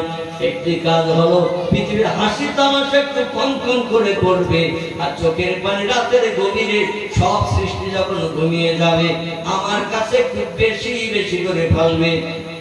আল্লাহ বলছেন, ফালিয়াদহাকু কালিলা, হাসি তামাশা কম কম করে করো, ওয়ালিয়াবকু কাসীরা, আর চোখের পানি আমার কাছে বেশি বেশি করে ফেলো। পয়গম্বর তিরমিজি শরীফের হাদিসে জানিয়েছেন, পৃথিবী হলো কান্নার জায়গা, হাসির জায়গা হলো আল্লাহর জান্নাত। জোরে বলুন একটু সুবহানাল্লাহ। দুনিয়া হলো কান্নার জায়গা, হাসির জায়গা হলো আল্লাহর জান্নাত। আচ্ছা, জান্নাতি যারা হবে কোনদিন তাদের ফোবাতে হবে নাকি? চোখের পানি ফেলতে হবে নাকি? কোন অভাব তাদের থাকবে নাকি? দুশ্চিন্তাগ্রস্ত হবে নাকি? মুখ কালো কোনদিন হবে নাকি? খোদার কসম কোনদিন মুখ কালো হবে না, কোন দুশ্চিন্তা মগজ আসবে না। আর মনে মনে যেই ধারণা করবে সঙ্গে সঙ্গে ফেরেশতারা বলে গেলে মানে না, তার সামনে সেই জিনিসটা বরাদ্দ করে হাজির করে দেবে। জান্নাত কোটি কোটি বছরের জন্য হাসির জায়গা, জান্নাত কোটি কোটি বছরের জন্য সুখের জায়গা, আনন্দের জায়গা। দুনিয়ায় যদি একটু কেঁদে যেতে পারো আল্লাহর কাছে, সেখানে চিরস্থায়ী হাসতে পারবে। আল্লাহ সে তৌফিক আমাদের যেন দান করেন, সকলে বলি আমিন। সারা এমন কান্না কাঁদলো, আল্লাহ পাক তার চোখের পানি কবুল করে নিলেন। কারণ আল্লাহ কোরআনেই বলছেন, যদি সব শান্তি মেটাতে চাও, জীবনে আশা আকাঙ্ক্ষা পূর্ণ করতে চাও, একটু চোখের পানি ফেলে উদুনি, আমার কাছে মনের কথাটা জানাও, আস্তাজিব লাকুম, তোমাদের মনের কথাটা আমি আল্লাহ কবুল করে নিয়ে শখ মিটিয়ে দেব। জোরে বলুন সুবহানাল্লাহ। আল্লাহ পাকের বৃদ্ধা বুড়ি, 84 বছরের বুড়ি বৃদ্ধা, আল্লাহ তার আবার সন্তান দিলেন। এতদিন যৌবনাত্ম বয়স থেকে নিয়ে 16-18 বছর বয়স থেকে নিয়ে 84 বছর বয়স পর্যন্ত বাচ্চা হয়নি। আর পুরো বয়সে ইব্রাহিম নবীর বয়স তখন 108 থেকে 9 হয়েছে, আর সারার বয়স 84 বছরের মতো হয়েছে। এই সময় আল্লাহ পাক স্ত্রীর চোখের পানি কবুল করে একটা পুত্র সন্তান দান করলেন। জোরে বলুন একটু সুবহানাল্লাহ। ইতিহাস আমরা করে দেখা যায়, অধিকাংশ পয়গম্বরের একটা করে বেটাই আল্লাহ পয়গম্বর বানিয়েছেন।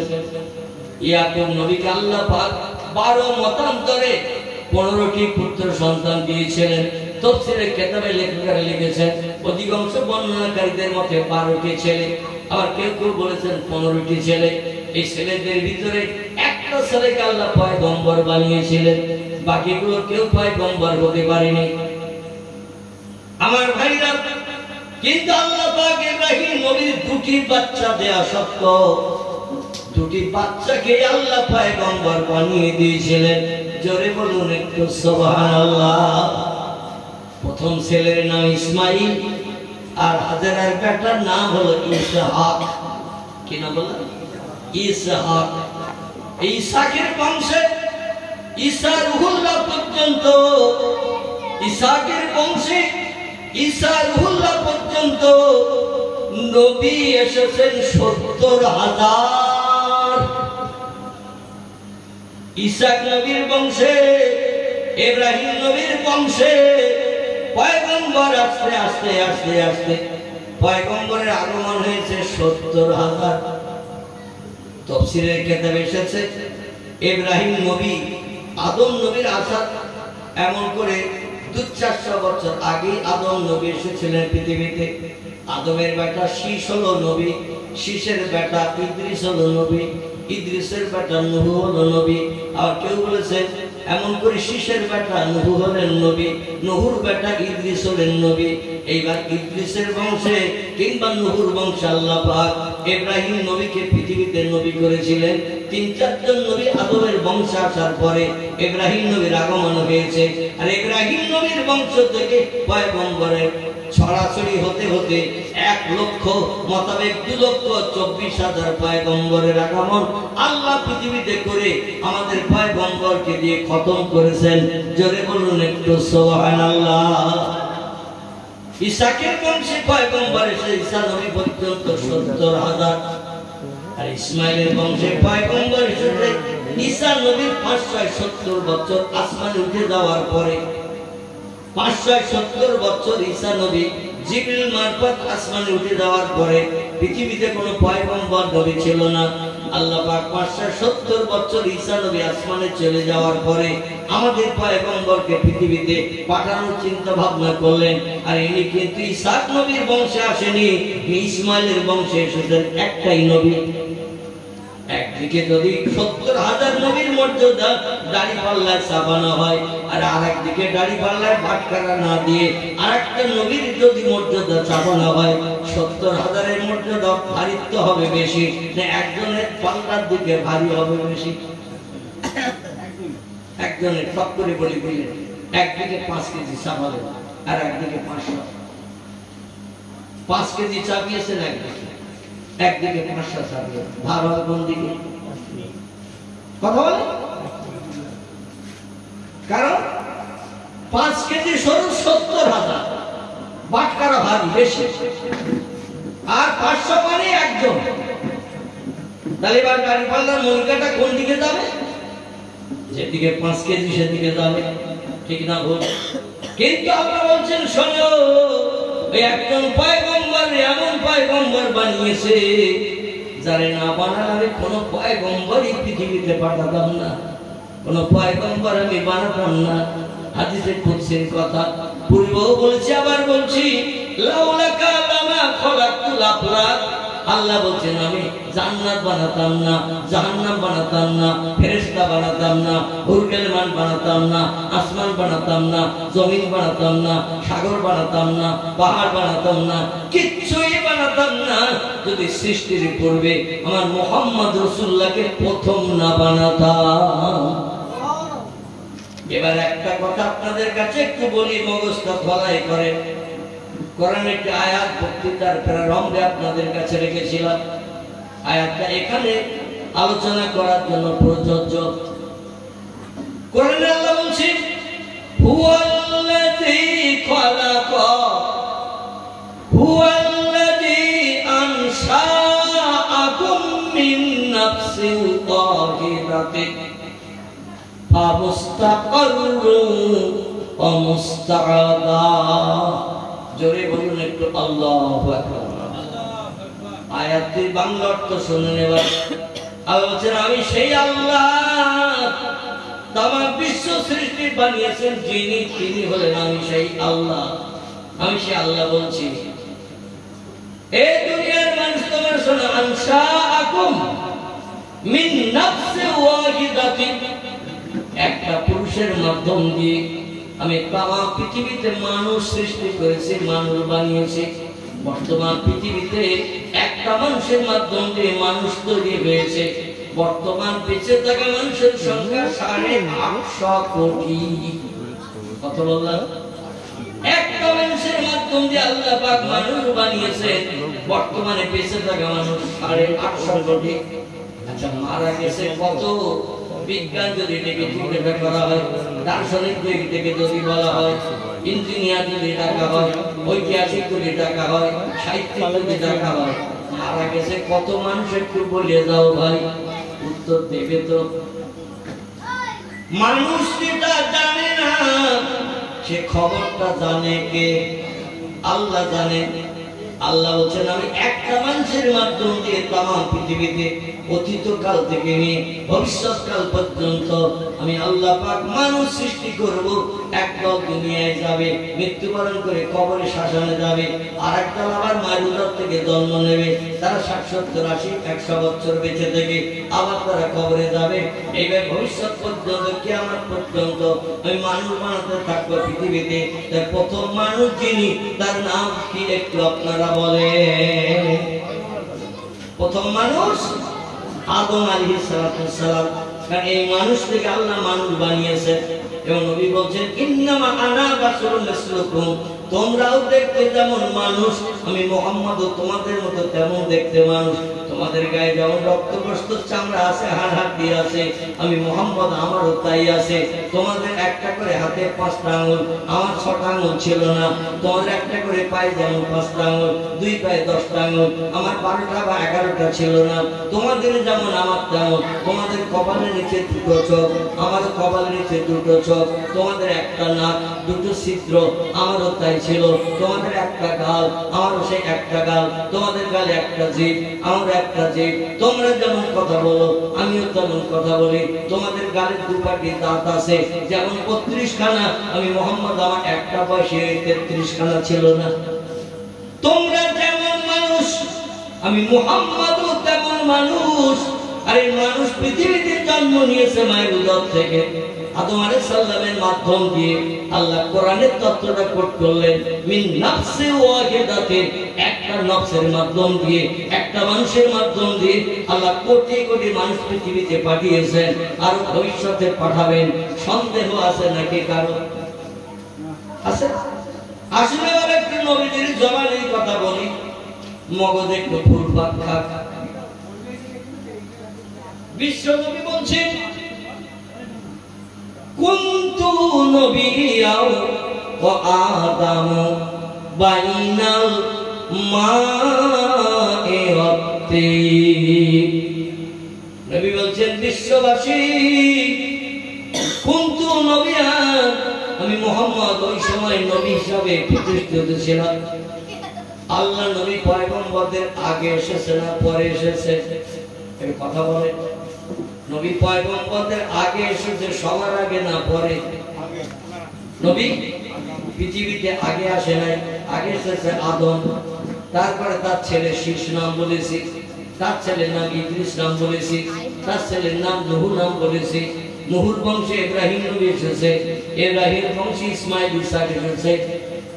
আর ইব্রাহিমের বড় ছেলে ইসমাইলের বংশে হাজার হাজার বছর পেরিয়ে গেল, কোন ছেলের আগমন হয়নি। ইসহাকের বংশে 100-200 বছর পর পর পর পর এমন করে এসেছে ইয়াকুব, ইউসুফ, দাউদ, সুলাইমান, মুসা, হারুন, হুদ, লূত, সালেহ, জাকারিয়া, ইহইয়া, আইয়ুব, ইউনুস, শুআয়ব, ইলিয়াস, ওজাইর, ঈসা। এরা সব এসেছে ঈসা আলাইহিস সালামের বংশে। প্রথম নবী পৃথিবীতে হয়েছেন যিনি, তার নাম হলো আদম সফিউল্লাহ। আল্লাহ তাকে নবুয়ত দিয়ে নবী করেছিলেন মানুষের কাছে কলেমার দাওয়াত দিতে। লা ইলাহা ইল্লাল্লাহু আদম সফিউল্লাহ। ঐতিহাসিকের ইতিহাসে লিখেছেন, সিরাতের কিতাবে লেখা আছে, প্রথম পৃথিবীতে কলেমার প্রচার করেছিলেন আদম নবী। আর তার কলেমাটা ছিল এইটা, লা ইলাহা ইল্লাল্লাহু আদম সফিউল্লাহ। এর আগে কোন কলেমার নাম পৃথিবীর মানুষ কারো কাছ থেকে শোনেনি। কলেমার নাম কোন মানুষের কাছ থেকে পৃথিবীর মানুষ কোনদিন শোনেনি। প্রথম কলেমার উচ্চারণ করেছেন আদম নবী। তারপরে তার বেটা, কনিষ্ঠ বেটা, সর্বশেষ ছেলে, যেটি তার নাম শীষ। আদম আলাইহিস সালামের স্ত্রীর নাম ছিল মা হাওয়া। স্বামী স্ত্রী সংসার যাপনে আল্লাহ 1000 বছর হায়াত দিয়েছিলেন। আর 360 বার আদম নবীর বিবি গর্ভবতী হয়েছিলেন। কবার? আমাদের মেয়েদের যদি 8 বার 10 বার বাচ্চা হয় তো কাকে খাওয়া মতো হয় না? হয় না? এই কথা বলেন, কাকে খাওয়া মতো হয় কি হয় না? চেহারা দেখবেন পাটকাঠির মতো হালকা হয়ে যায়। 12-14 বার যদি গর্ভবতী বাচ্চা প্রসব করে, সেই আগে সেই সুন্দর সুন্দর চেহারা থাকে না। মা হাওয়া সাল্লাম 360 বার গর্ভবতী হয়েছে। প্রতিবার আমার জোড়া জোড়া বাচ্চা হয়েছে, প্রত্যেকবার। একটা বাচ্চা কোনোবার হয়নি, প্রতিবার দুটো করে বাচ্চা হয়েছে। 359 বার দুটো করে বাচ্চা হয়েছে। আর সর্বশেষ গর্ভবতী হয়ে বাচ্চা প্রসব করেছিলেন একটা। কটা বলা? একটা বাচ্চা একদম সর্বশেষে হয়েছিল। ইনি হলেন হযরত শীশ আলাইহিস সালাম। ওনার সঙ্গে কোনো মেয়ে জন্ম নেয়নি। যতবার দুটো করে বাচ্চা হয়েছে, একটা ছেলে একটা মেয়ে, একটা ছেলে একটা মেয়ে। আমাদের দেশে অনেক মেয়েরা দুটো করে বাচ্চা প্রসব করে, দেখবেন অধিকাংশ দুটো বাচ্চা হলে দুটোই ছেলে হয়, দুটোই মেয়ে হয়। কদিস একটু ডিভাইডেড হয়, সেটা খুব কদিস। তাই বাচ্চা দুটো হলে হয় দুটোই ছেলে হয়, কিংবা দুটোই মেয়ে হয় বেশি। একটা ছেলে একটা মেয়ে এরকম হয় খুব রিয়ার, কম। কিন্তু মা হাওয়ার গর্ভ থেকে যত বাচ্চা হয়েছে, প্রতিবারই একটা ছেলে একটা মেয়ে। শেষবারে একটা ছেলে হয়েছে, তার নাম শীশ। আল্লাহ বলেন, আদম তুমি বৃদ্ধ বুড়ো হয়ে গেছো, দুনিয়া থেকে চলে আসতে হবে। তোমার নবুয়তের দায়িত্ব পালন করে তোমার কনিষ্ঠ বেটা হযরতে শীশ আলাইহিস সালাম। জোরে বলুন সুবহানাল্লাহ। এই জন্য আদমকে প্রথম নবী বলা হয়। কেউ নবী বলছেন কুনতু নবিয়ান, আল্লাহ আমাকে ওই সময় নবী হিসাবে প্রতিষ্ঠিত করে রেখেছিলেন। নবী হিসেবে আমাকে বানিয়ে আরশ কুরসিতে আল্লাহ পাক সেট করে রেখে দিয়েছিলেন। ওয়া আদামু বাইনাল মাই ওয়াত তিন, আদম নবী যখন পৃথিবীর পচা কাদা মাটির ভিতরে ছিল, আদমের দেহ স্ট্রাকচার বডি পর্যন্ত যখন বানানো হয়নি, তার বহু বহু বহু কাল পূর্বে আল্লাহ পাক আমাকে প্রথম নবী হিসাবে বানিয়ে রেখেছিলেন। আমি তৈরি হয়েছি প্রথম পয়গম্বর হিসাবে, নবী হিসাবে। আর পৃথিবীতে এসেছি সবার শেষে। আমার পরে আর কোনো পয়গম্বর পৃথিবীতে আসেনি এবং কিয়ামত পর্যন্ত আসবে না। জোরে বলুন একটু সুবহানাল্লাহ। যারে না বানালে আল্লাহ কিছুই বানাতেন না।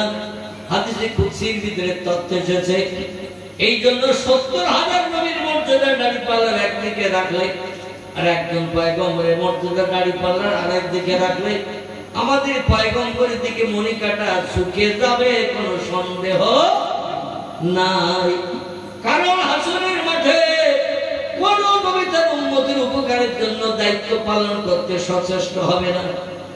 উম্মতের জান্নাতে নিয়ে যাওয়ার জন্য আল্লাহর কাছে দাবি পর্যন্ত করতে যাবে না।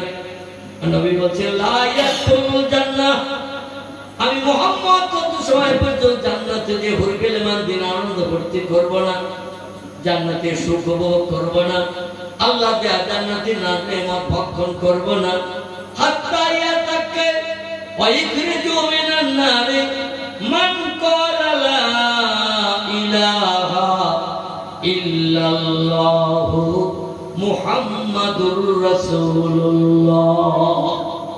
জোরে বলুন একটু সুবহানাল্লাহ। পবিত্র মুসলিম শরীফের হাদিস, ইমাম মুসলিম বিন হাজ্জাজ রাহমাতুল্লাহ আলাইহি ওনার লিখিত হাদিসের কিতাব, যার নাম সহিহ মুসলিম শরীফ। পৃথিবীতে মুফাসসিরগণ কেউ বলেছেন মুসলিম শরীফের দাম সব হাদিসের থেকে বেশি, আবার কিছু মুফাসসিরগণ বলেছেন বুখারী শরীফের দাম সব থেকে বেশি। এই নিয়ে মতবাদ দেখা দিয়েছে মুফাসসিরদের ভিতরে, উলামায়ে হাদিসের ভিতরে। আবার কোন কোন বর্ণনা এখানে বলছেন কোরআন হাদিসের বিজ্ঞ পণ্ডিতেরা বুখারী শরীফের যেমন দাম, মুসলিম শরীফের তেমন দাম, দুটোর মর্যাদা 50-50 সমান। জোরে বলুন একটু সুবহানাল্লাহ।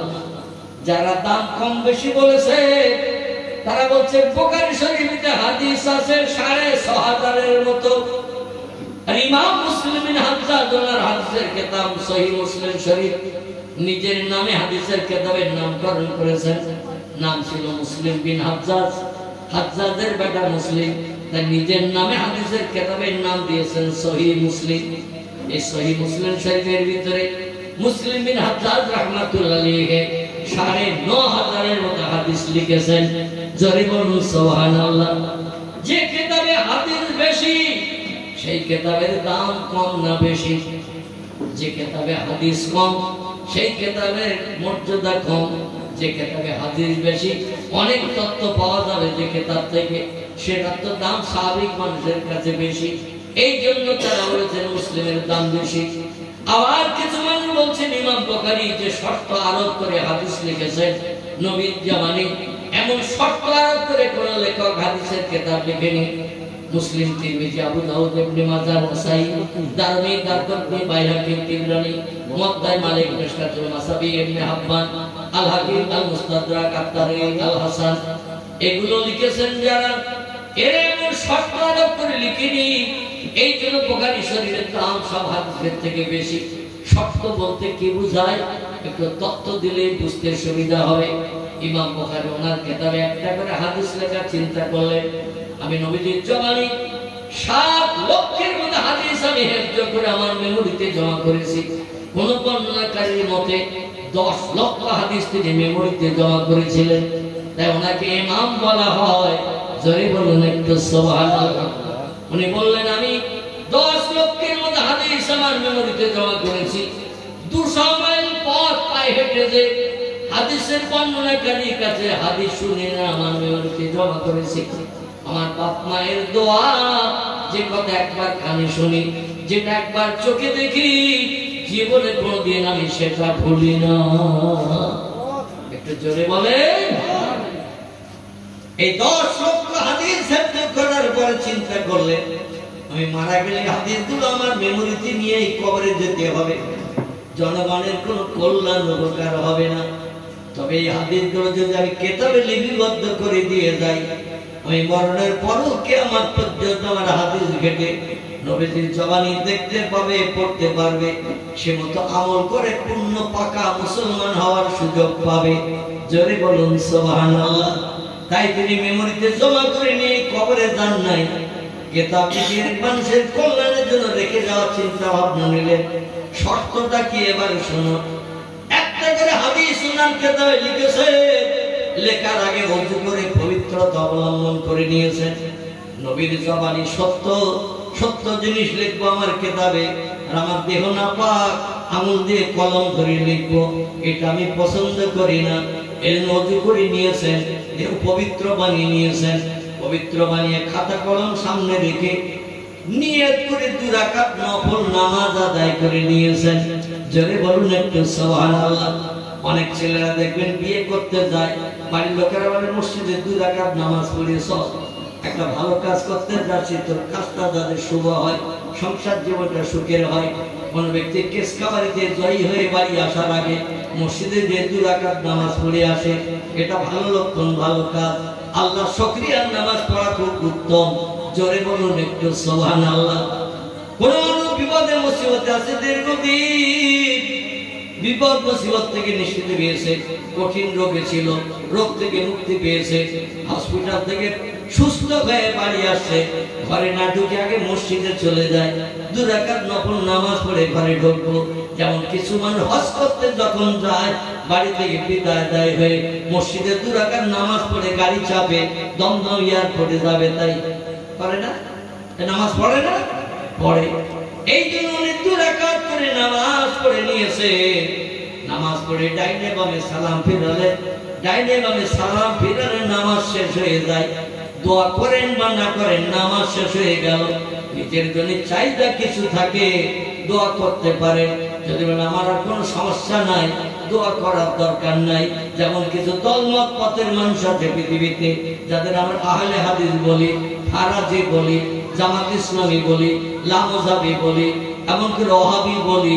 এরা নামাজ পড়ে কিন্তু হাত তোলে না, ডাইনে বামে সালাম ফিরিয়েই নামাজ শেষ, দুনিয়ার গল্প শুরু করে দেয় সামনাসামনি বসে। দেখেছেন না? এরা হলো ওয়াহাবি, এরা হলো আহলে হাদিস, ফারাজি, জামাত ইসলামী। ওদের দোয়া করার কোনো দরকার নাই। আচ্ছা, কোন দিন মজুর যদি কোন মালিকের খেতে কাজ করতে যায়, কাজ করে বাড়ি আসে, গোসল করে বাড়িতে রান্না বান্না হয়েছে দুটো খায়, বিকাল বেলা ওই মজুরি খাটা রোদের দাম মালিকের বাড়ি নিতে যায় না? যায় না? কোন রিস্কাওয়ালা যদি রিস্কায় করে কোন যাত্রীকে কোন জায়গায় পৌঁছে যায়, ও পৌঁছে দিয়ে শুধু শুধু চলে আসে, অন্তত মজুরি চাওয়ার জন্য হাত কাঁপাতে, ভাই ভাড়াটা দেন, চাই কি? কিন্তু একদল মানুষ আছে, ওদের ভাড়া চাওয়ার দরকার নাই, মজুরি নেওয়ার দরকার নাই। কেন? আমার থলি ভর্তি হয়ে রয়েছে, আবার থলির মুখে চেন টেনে দিয়ে, চেনের মাথায় 10 টাকার তালা লাগিয়ে দিয়ে চাবিটা নিয়ে সাগরে বা নদীতে ফেলে দিয়েছেন। আমল নামার থলি ভর্তি, ওর ভিতরে আর কিছু ঢুকানোর দরকার নাই, তাই ছোট্ট 10 টাকার তালা লাগিয়ে দিয়ে চাবিটা সাগরে নদীতে ফেলে দিয়েছে। এই জন্য তাদের আর দোয়া করার দরকার নাই। দোয়া করলে মাল পাবো, থলিতে তো রাখার জায়গা নাই। মেয়েরা টিউবওয়েলে গেল, পুকুরে গেল পানি আনতে, কোনো মেয়ে হাফ কলসি পানি আনে নাকি পুকুর থেকে? টিউবওয়েলে যারা পানি আনতে যায়, ওরা কি হাফ কলসি পানি আনে না ভরিয়ে আনে? ভরিয়ে আনে। আমার ভাইরা, রাস্তার মাঝখানে সে যদি কোনো ব্যক্তি বলে এই 1 গ্লাস পানি তোমার কলসিতে দিয়ে তুমি নিয়ে বাড়ি দাও, মেয়েটা রাজি হবে তো? ও বলবে আমি টিউবওয়েল থেকে, কল থেকে কলসি ভরিয়ে এনেছি, তোমার এই 1 গ্লাস পানি আমার কলসিতে দিলে উতলিয়ে কানা দিয়ে গড়িয়ে যাবে, জামা কাপড় ভিজে যাবে, ঠিক কিনা? কারণ আমার ভরা কলসি, এর ভিতরে পানি ঢোকানোর আর কোনো জায়গা নাই। এই জন্য কেউ পানি দিলেও নিতে চাইবে না, ঠিক কিনা? এই জন্য কিছু মানুষ তারা বলছে আমাদের আমল নামাজ থলি ভর্তি, এ থলি তার মাল ঢোকানো যাবে না, তাই নামাজ পড়ি আমরা, দোয়া করি না, আল্লাহর কাছে চাই না। আল্লাহ কোরআনে বলছেন উদুনি, সব সমস্যার সমাধান এই পৃথিবীতে কোনোদিন কেউ পেতে পারবে না, কোনো না কোনো সমস্যা তার থাকবেই থাকবে। এই জন্য আমার কাছে সমস্যার কথা তুলে ধরো, আমি আল্লাহ সমস্যার সমাধান করে দেব দোয়ার মাধ্যম দিয়ে। নারায়ে তাকবীর। ইমাম বুখারী 2 রাকাত নামাজ পড়ে হাত না তুলে উনি করেছেন কি জানেন? মাথাটা নিচু করে বাহ্যিক চোখ বন্ধ করে চুপ করে রয়েছেন। এর আরবি ভাষায় বলা হয় ইস্তেখারা। কি নাম বললাম? এর আরবি নাম হলো ইস্তেখারা। নামাজ আদায় করে ডাইনে বামে সালাম ফিরিয়ে মাথা নিচু করে মুরাকাবা মুশাহাদার সবকে বসে গেছেন, মাথা নিচু করে বাহ্যিক চোখ বন্ধ করে। আচ্ছা, মানুষের চোখ কটা? বিজ্ঞানীরা, উচ্চ শিক্ষিতরা প্রশ্ন করলেই বলবে 2টো, কিন্তু আসলে ধারাপাত যারা পড়েছেন তারা কোনদিন মগজ থেকে তত্ত্বটা ভুলবে না। বিজ্ঞানীরাই তত্ত্ব দিয়েছে ধারাপাতের নাম তাই। 1 চন্দ্র, 2 পক্ষ, 3 নেত্র। নেত্র শব্দটা হলো সাধু ভাষা, এর বাংলা নাম হলো চোখ। বাংলা নাম কি বললাম? চোখ। চোখ। বিজ্ঞানীরা বলছে 3 নেত্র, চোখ 2টো নয়, চোখ হলো 3টে। আমাদের আছে কটা করে? কথা বলে, আমাদের তো নাকের 2 পাশে একটা করে 2টো, ঠিক কি না? তাহলে বিজ্ঞানীরা কি ভুল লিখেছে বলে মনে হয়? ওরা 3 পাশে নাম লিখে দিয়েছেন নেত্র। নেত্র শব্দটা সাধু ভাষা, আর চলিত ভাষা চোখ বলা হয় চোখ, ইংরেজিতে তারা আই বলা হয়। এই চোখ আসলে বাহ্যিক চোখ হলো 2টি। বিজ্ঞানীরাও বিশ্বাস করেছে অন্তরের চোখ বলে একটা চোখ আছে। এই চোখ যদি কেউ খুলতে পারে, এই চোখ যদি কেউ চালু করতে পারে, তামাম বিশ্ব টেলিভিশনের পর্দার মতো এক জায়গায় বসে বসে দেখার সুযোগ পাবে। কোথাও কোনো জায়গায় যেতে হবে না, যে কোনো জায়গায় বসে বাহ্যিক চোখ দুটো বন্ধ করে অন্তরের চোখটা চালিয়ে দিলে, ওই চোখটা হলো স্বচ্ছ চোখ। স্বচ্ছ চোখ, এই চোখটা চালিয়ে দিলে পৃথিবীর সবকিছু অদৃশ্য জিনিস আপনার কাছে ধরা পড়ে যাবে টেলিভিশনের পর্দার মতো। জোরে বলুন একটু সুবহানাল্লাহ। ইউসুফ নবীর ভাইরা ভাইকে কুয়ায় ফেলে দিয়ে ইউসুফ নবীর গায়ে থেকে জামাটা খুলে নিয়ে ওই জামাটা একটু ছিঁড়ে ফেললেন নিজ হাতে। আমার ভাইরা 12টা ভাই ভিতরে 11টা ভাই একদিকে একমত, একটা ভাই আলাদা একদিকে। তিনি হলেন হযরত ইউসুফ। ওরা বলল ছেলেটারে দুনিয়া থেকে বিদায় না করালে বাবার ভালোবাসা পাবো না। আমাদের পিতা ইউসুফের চেহারা দেখতে ভালো বলে সব থেকে বেশি ভালোবাসা দেয় করে আমাদের আর ভালোবাসে না, ডাকে না, যত্ন করে না। ইউসুফকে সরিয়ে দিতে হবে, তাহলে সবাই সমান সমান বাবার মহব্বত ভালোবাসার ভাগ পাবো। তাই কুয়ায় ফেলে দিল। একটা ভেড়া জবাই করে মাঠ থেকে জঙ্গল এলাকা থেকে ভেড়ার রক্ত জামায় মাখি জামাটা টেনে কিছু জায়গায় ছিঁড়ে ফেলে বাড়ির কাছাকাছি এসে মেয়েরা যেমন বাপ মারা গেলে খবর পেলে, মা মারা গেলে খবর পেলে, ভাই মারা গেলে খবর পেলে 13 কিলোমিটার দূর থেকে মেয়েরা আসে মনে হাসি খুশি গল্প করতে করতে। আর বাড়ির কাছাকাছি 1 রশি দূরে যখন আসে ওইখান থেকে কান্নার আওয়াজের সূত্রপাত চালু হয়। বাপরে কিছু বলে আষাঢ় খেয়ে পড়ে। ঠিক বললাম না বললো না? বাড়ির কাছাকাছি, বাপের বাড়ির কাছাকাছি আসলে যাবে তখনই বাপরে বলে আওয়াজ তুলতে আর পাড়ার মেয়েরা দৌড়িয়ে ছুটে যাবে। সে মমিনা আসবে কোথায়, আমেনা আসছে কোথায়, ওর গলার সব মেয়েরা দৌড়িয়ে দিয়ে ছুটে ও রাস্তা ইচ্ছা করে পড়েছে ওরে আবার ধরে ধরে তুলে পাজা করে নিয়ে বাড়ি আসতেছে। সারা রাস্তা কাঁদিনি, বাপের বাড়ির কাছাকাছি এসে খেতেছে। এখানে অবশ্য কাঁদে না, মেয়েরা কাঁদে নাকি? বাপ মারা গেছে খবর পার কাঁদবি তো বাড়ি থেকে তখন আসবি, তখন থেকে কান্না শুরু কর। কি কান্না তখন থেকে শুরু কর, বাপের বাড়ি আসা পর্যন্ত এসে কাঁদ। তো 1 রশি দূর থেকে তোর কান্নার আওয়াজ হঠাৎ জারি হলো কি করে? ভাইরা 11 জন আসছে রাস্তা দিয়ে, কোনো কথা না। যেই বাবার কাছাকাছি ইয়াকুব নবীর কাছে বসে কান্নার শুরু হয়ে গেছে, কান্নার ভান। এই কান্নার ভান শুরু হয়ে গেছে। বাবা বলছেন মা আমা করবে ছেলেরা কি হয়েছে, কাঁদছিস কেন, কি কোনো অসুবিধা হয়েছে? ওরা বলছেন না আমি একটা অঘটন ঘটে গেছে। বলছেন মাহিয়া কি অঘটন ঘটেছে? বলছে আমরা 12 জন ভাই গিয়েছিলাম, একজনের ঘরে ফেরিনি। বলে আমার ইউসুফ কই? বল সেইটাই তো বলতে চাচ্ছি, ইউসুফ আর বাড়ি আসতে পারেনি। বলে আমার ইউসুফের আমি দিতে চাচ্ছিলাম না, জোর করে নিয়ে গেলি আর তারে হারিয়ে রেখে আসলি। বলে আব্বা হারায়নি, তো চেহারা দেখতে সুন্দর বলে ও মাঠের পাশে বসে বসে আমাদের খেলা দেখছিল। আমার 11 জন দুই দিকে ভাগাভাগি হয়ে খেলা করছিলাম, আর হঠাৎ করে নেকড়ে বা ওয়াকালা জেবা ইউসুফা। কোরআনের 12 পারা সূরা ইউসুফের ভিতরে এই কথাটাই লেখা আছে, ওয়াকালা জেবা ইউসুফা। আপনার সুন্দর চেহারার গাটা ইউসুফকে বাঘ জঙ্গলে নেকড়ে বাঘ ধরে খেয়ে নিয়েছে। তোরা 11 জন ভাই চুপ করেছিলি? বলে বাঘ যখন হালু ধরে ঘাড়ে পড়েছে, গালে করে নিয়ে চলে যাচ্ছে, আমরা খেলা ছেড়ে দিয়ে দৌড়ি ইউসুফকে ছাড়ানোর জন্য পেছনে দৌড়ালাম। ইউসুফের জামা সমেত হাত ধরলাম, বাঘ এমন লাফা মেরে দিল, জামা ছিঁড়ে আমাদের হাতে চলে আসলো।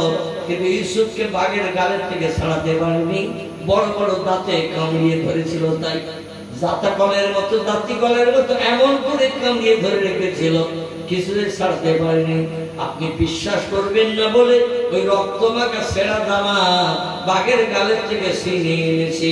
এই দেখুন ইউসুফের রক্তমাখা ছেঁড়া জামা। ইয়াকুব নবী বললেন, এ ছেলেরা,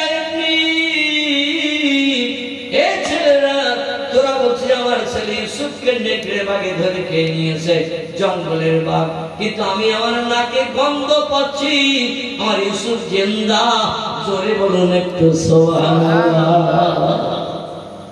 আর ইউসুফ এখনো জিন্দা আছে, তার গায়ের সুঘ্রাণ গন্ধ হাওয়ার মাধ্যম দিয়ে আমার নাকে এসে লাগতেছে। একটু জোরে বলুন সুবহানাল্লাহ। আচ্ছা, ওই নাক আমাদের আছে বলে মনে হয়? ও নাক আমরা তৈরি করতে পারিনি, ও চোখ আমরা বানাতে পারিনি। তো চোখ বানাতে গেলে কি করতে হবে? আমি আগে বক্তৃতাটা আরম্ভ করেছি। চোখ তৈরি করতে গেলে ইশরাকের নামাজ পড়তে হবে, চাষতের নামাজ পড়তে হবে, আওয়াবিনের নামাজ পড়তে হবে, তাহাজ্জুদের নামাজ পড়তে হবে। 5 ওয়াক্ত নামাজটা কিন্তু আল্লাহর আপন বান্দা বনার জন্য যথেষ্ট নয়।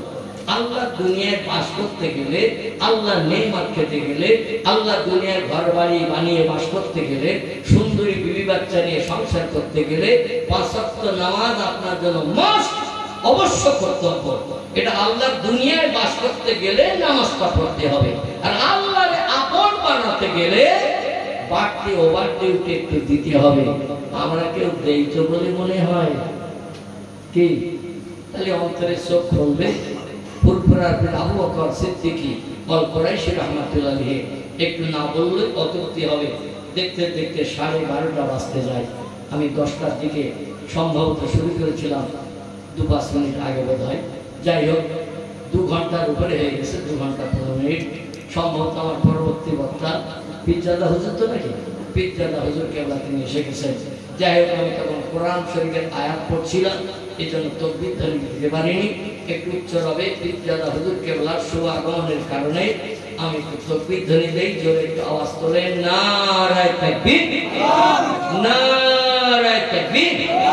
সিলসিলায়ে হক ফুরফুরা শরীফ, সিলসিলায়ে হক ফুরফুরা শরীফ, মুজাদ্দিদি জামানের সিলসিলা, মুজাদ্দিদি জামানের সিলসিলা, আগত মুজাদ্দিদি জামানের আওলা, নারায়ে তাকবীর। এই বিশ্বাস ওনার বাড়ি থেকে পশ্চিম দিকে জাঙ্গিপাড়ার দিকে যেতে প্রায় 1 কিলোমিটারের কাছাকাছি হবে রাস্তা। জায়গাটির বর্তমান নাম হলো ধনপোতা। কি নাম বললাম? ধনপোতা। ওই যুগে এখান থেকে 100 বছর আগের কথা বলছি। ওই রাস্তা দিয়ে সন্তোষপুর জাঙ্গিপাড়ার দিকে যেতে, ওদিকে যত গ্রাম আছে মানুষ যেতে গেলে ফুরফুরার এই বস্তি এলাকায় এসে একটু দাঁড়িয়ে হাফ টাইম করতো, রেস্ট নিত, মানে একা যেতে ভয় করতো। রাস্তার 2 পাশে ঝোপঝাড় জঙ্গলে ভরা ছিল, হিংস্র জীবজন্তু বাস করত। তাই 2-5 জন একসঙ্গে মিলে চলে যেত, যাতে কোনো হিংস্র জন্তু একা মিলে কাউকে ক্ষতি করলে তার উপকার কেউ থাকবে না। 2-5 জন একসঙ্গে হয়ে যেত। এখন আর সেই ঝোপঝাড় জঙ্গল নাই।